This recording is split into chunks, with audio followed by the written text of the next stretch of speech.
I decided just a second ago to call this series, it's now going to be a series, it was just going to be a video, but to call this series Things They Don't Teach You in Elementary School, High School, College, Business School, or any other grad school. Because I cannot tell you how many times my clients say, why didn't anybody ever teach me this? Or I wish somebody would have taught me that 20 years ago. And I hear you. So I'm going to teach you something right now. It is the first thing that I do with my clients, and it is the reason that no matter how many years they've been stuck, no matter how many therapists they've talked to, no matter how many coaches they've talked to, they get quick relief and transformation quickly. And that is because the first thing I do with them, well, I have them take a personality assessment so they understand better who they are at their core, what motivates them, not how they behave in the world. I mean, you can do that with any personality assessment, but what is their reason for being and what is their core fear? Now they know what triggers them and they know what soothes them and makes them feel whole.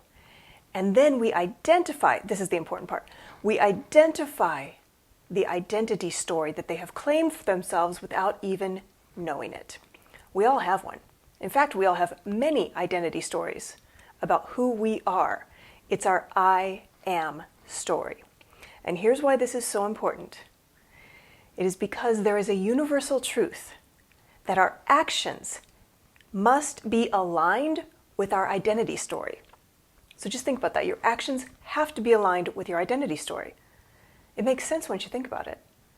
So let's say you have an identity of someone who is not experienced enough in her role.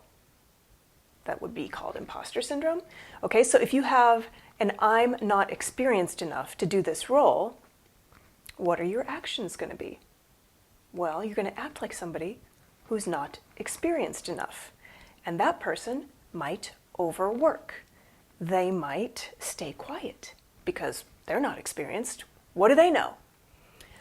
They might be overly loud because they're trying to prove themselves because they're not experienced.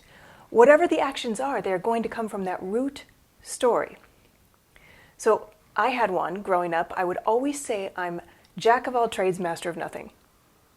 So my actions were not to look for anything that I was a specialist in and not to see myself as great at anything and worthy of doubling down on something and not to see myself as somebody who would focus on one thing and learn it well.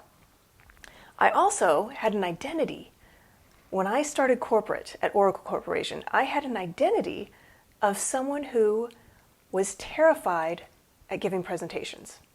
I think I'd heard somewhere that giving presentations was the number one fear people had, even over starvation and death by drowning, things like that.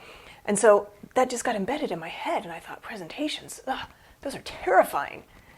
And so what did I do? Well, I certainly didn't volunteer to do any presentations. And if I did have to do one, I was nervous. Now, think about this. When I was in grade school, I was doing performances for my friends. I was doing stand-up comedy for my friends. And we'd play a game where if I could make somebody laugh, then I won. I won a point. If they didn't laugh, I lost a point. So I was doing that. And then in high school, I was in every single play and musical, usually in the lead. And now, somehow in corporate America, I don't feel right because I had a story that I was a scholar. I was meant to be in academia. So here I am in the corporate world in high tech. I didn't belong there. That was my story. Thankfully, I had great coaches.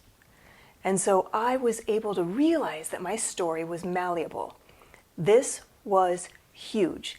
And then I realized not only do I want to present, I want to engage. I want to teach. And I don't just want to talk at people. I don't want to teach people. I want to transform people or help people transform themselves. I can't transform anybody. Nobody can transform you. Only you can transform yourself. And to do that, you need to adopt a new identity. And that is hard because your brain is really happy with the terrible identity you've created just because it has a lot of neural pathways for it, and so that's the easy one to go to, and your brain just wants easy. It doesn't mean if you have a bottle of wine a night or 3 bottles of wine a night habit, that's easy because your brain has lots of neural pathways for that habit. So changing any habit, especially changing how you believe about yourself. This is not about faking it. And that's why you need a partner to do this, is you have to work with somebody until you find the belief that you actually, truly believe about yourself. And the only way you can do that is to feel it. If you feel immediate relief, satisfaction, and joy when you think it, you found a good one. And this might take 1 session, it might take 2 sessions. Usually, because I've given them lots of clues with the personality assessment, and because I've gotten pretty fast at this process, we can do it all in less than 1 hour. And now I have them implant this identity, because now they just have a couple of puny neural pathways. They're real, it's a real belief, but we got the superhighway of I'm not good enough story. Whatever it is you're telling yourself you're not good enough at. I'm not far enough in my career, I'm not making enough money. If you have an I'm not good enough story, you have to identify it and upgrade it, because it's not going to help you. It's actually going to drag you back. You may think that it's going to make you strive, but it's going to make you strive in the wrong way. It's going to make you strive in perfectionism, in people-pleasing, in overworking, and it's going to do the opposite of what you're trying to do. And that is why life is so much easier when you have an identity that is uplifting and congruent with who you want to be. Because now everything's easy. You don't have to prove yourself. You just have to be the person who you are, the magnificent person who you are. Imagine if you now walk into that meeting or whatever engagement it is, and you feel completely whole and worthy and ready, no matter how much you've prepared, because you know that it is your presence that is the most important thing. And guess what? Most people don't get presents from somebody. I'm not talking about gifts. I'm talking about presence, as in I am wholly, fully here with you. No other agenda than to be here with you. Do you know how rare that is? But that's what happens when you have an identity of enoughness. So I would love for you to come up with this true story that is not the horror story, but that is the beautiful story. Yes, life can be a fairy tale, but it's much better than princesses and knights and all that stuff. It is about feeling whole, about feeling worthy. I have a lot of identity stories now. But if I really had to come up with one right now, it is that I'm exactly where I need to be. And that I'm a being of love and presence.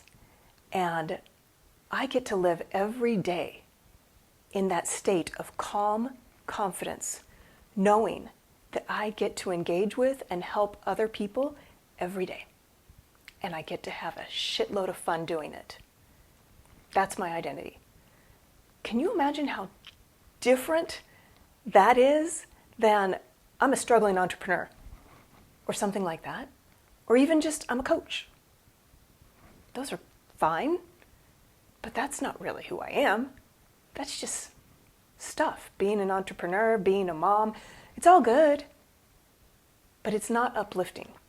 So you need to find the story that calms your nervous system, and then you can learn strategies.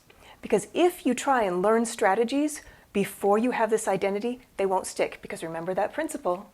Someday they're going to make it like one of the laws of physics, that your actions must be aligned with your identity.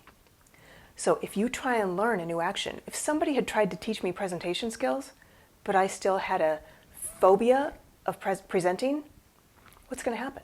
I'm going to get in front of a crowd, my heart's going to start racing, I'm going to start sweating, I'm going to lose my train of thought.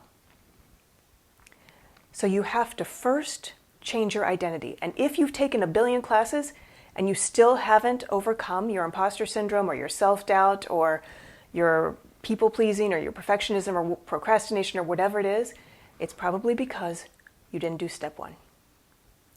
and that is to upgrade your story.